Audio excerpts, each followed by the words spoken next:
Today, I'm bringing you more viral Dollar Tree DIY dupes from some high-end stores that you are going to love.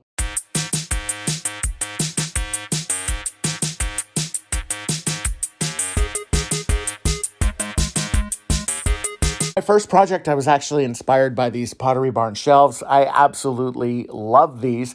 They're not in the budget right now, and I thought that I could maybe recreate something kind of similar for my fragrances. So I went to Dollar Tree and I grabbed 6 of these Crafter Square wood trays. Now, these trays are obviously much smaller than the Pottery Barn shelves that you saw, but again, this is going to be something that's for my fragrances. So you can easily recreate this and use it for your knickknacks or your little special treasures, whatever you have.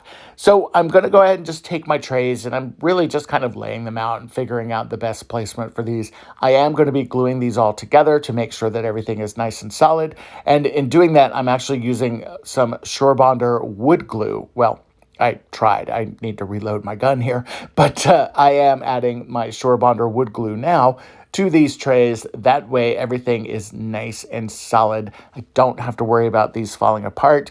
Once I kind of added my glue onto everything and got these set up in the kind of formation that I wanted, I then started to stain these. Now, I'm going to be using this Minwax wood tint. It is a stain. It's a water-based stain that Minwax makes, and they make it in a variety of different colors. This is a walnut tinted stain, and what's great about this stain too is that it's a water base, so it's going to dry really fast, and it also cleans up really easily. So I'm just using this cloth. If you know me, you know I love antiquing wax. I didn't have enough antiquing wax to do this, so that's why I went with this gel stain. The cloth method is typically what I use whenever I do any kind of antiquing wax, but I'll be honest, the cloth was a little challenging to work with this round. It was absorbing a lot of the stain, and it just wasn't going as far as I wanted it to. So I grabbed one of my sponge brushes and just started working that stain all the way around. I did add a little bit more stain in there too, and literally just kind of worked it all the way around until I could have, I worked it around until I got everything covered. I can't talk this morning. And then I'm going to go ahead and take the just a smaller detail brush and just kind of fill in all the nooks and crannies and corners there that I missed. Now, this is what it looks like hanging on the wall. I just used some picture hanging kits from Dollar Tree and adhered them to the back, and this is what it looks like with my fragrances in it. Now, this is definitely sturdy. I strategically put 2 hangers on the back in 2 different areas. That way I had some good balance, and again, I love the way this looks. Project number 2, I'm going to the party section at Dollar Tree. I grabbed 1 package of the large and 1 package of the small silver and white plates. I also went to the home decor section and bought one of these candlesticks. Now, the plates are actually plastic. They are a hard plastic, and I want to make sure that they are still pretty sturdy. So I'm going to glue 2 of the large plates together, and then I'm going to glue 2 of the small plates together. Now, for the purpose of the video, and so I don't have to wait 24 hours for everything to dry, I am going to go ahead and just use some hot glue. If you wanted to use something else, you surely could use like an E6000 or even a super glue. I am perfectly fine with my Surebonder glue. I did add it also to the candlestick, as you can see here, and then I'm just going to place this down in the center of the large plate, and then I'm going to glue the small plate to the top of it. I'm sure a lot of us have made tiered trays before, so I think you know where I'm going with this, but I'm going to give you a little twist, I hope anyway. At least it's going to be a twist for me.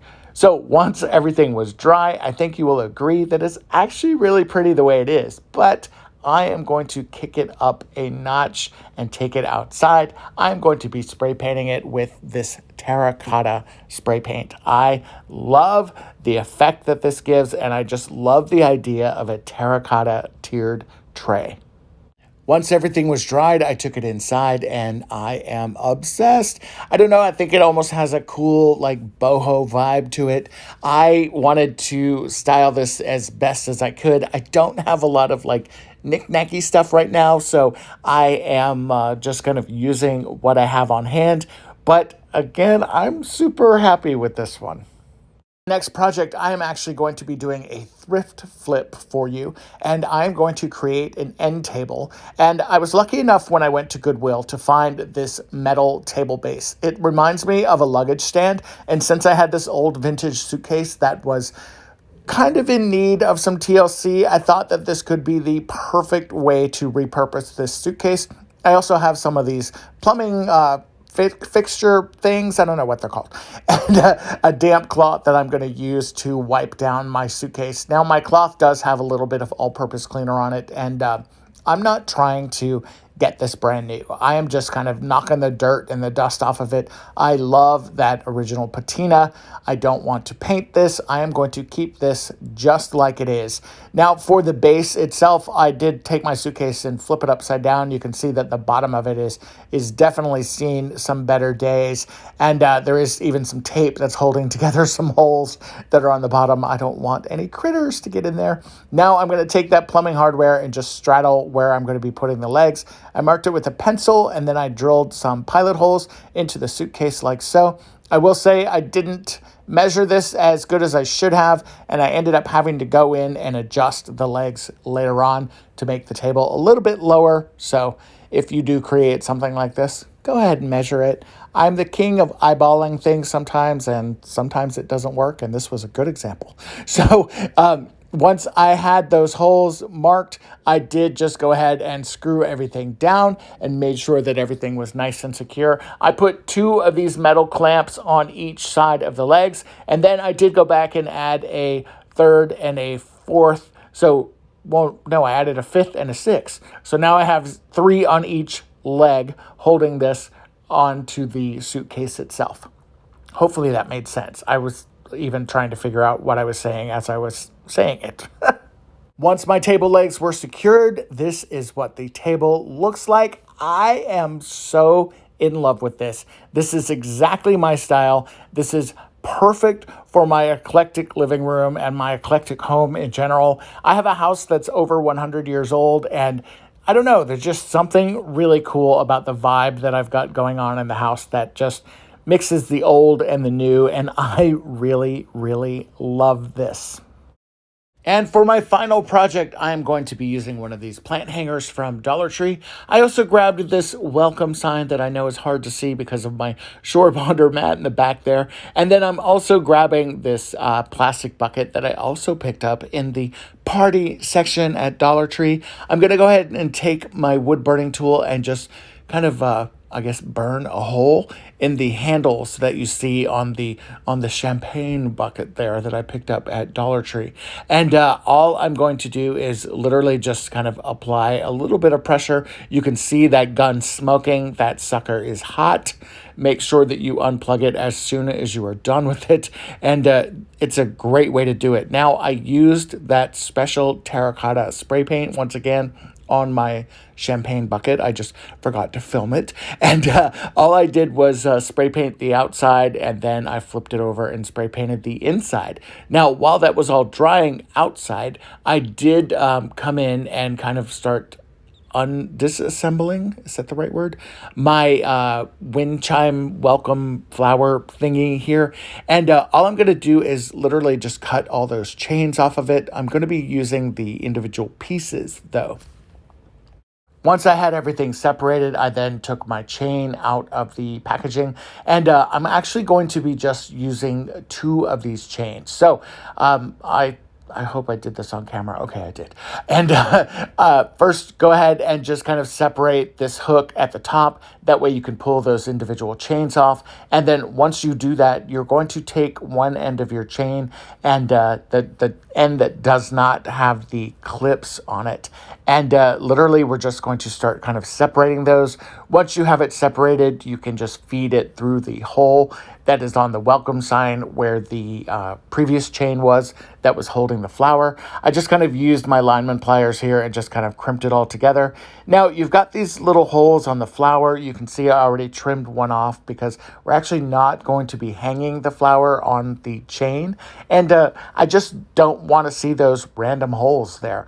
Now, for the flower, because we are going to stick it on the pot, I need to put something in this kind of hole that's on the back of it because the flower has that indentation. So I'm going to use my micro mini miter saw here. And all I'm going to do is literally just kind of line this up in the little mini vise here and just chop it. This is so much easier than using a hand saw or, a butter knife or whatever you may want to use. Now, you can see it, this just buzzes right through there. If you want one of these, I have links below to a couple different variations of this saw that you can find. Now I'm just going to glue my block right on the back of the flower and set that aside. Once that is dry, though, I did want to kind of embellish the flower a little bit. So I took some green paint and just kind of started adding into the floral petals and to the center of my flower. Once everything was dried, then it was time to go ahead and attach the chain. You may remember that I told you to leave the larger hooks that come on that Dollar Tree chain at the end, and that's because you're going to be using those hooks to secure that champagne bucket, or now our terracotta pot, to the actual handles. And then for the flower, I'm just going to add some hot glue and stick it to the side of my terracotta pot and literally just hold that into place until it dries. And then it's time to add a plant. I took it in my bathroom and because it's a little cold outside for Henry. That's my plant's name. And I love the way this looks. I think it's super whimsy. I think it's super cool. I don't think anybody would really know that this was a plastic pot unless they touched it. I would probably not keep Henry in here long term. Henry will get a little heavy after a little while, but you could certainly add a faux plant or maybe even a smaller version of your own Henry.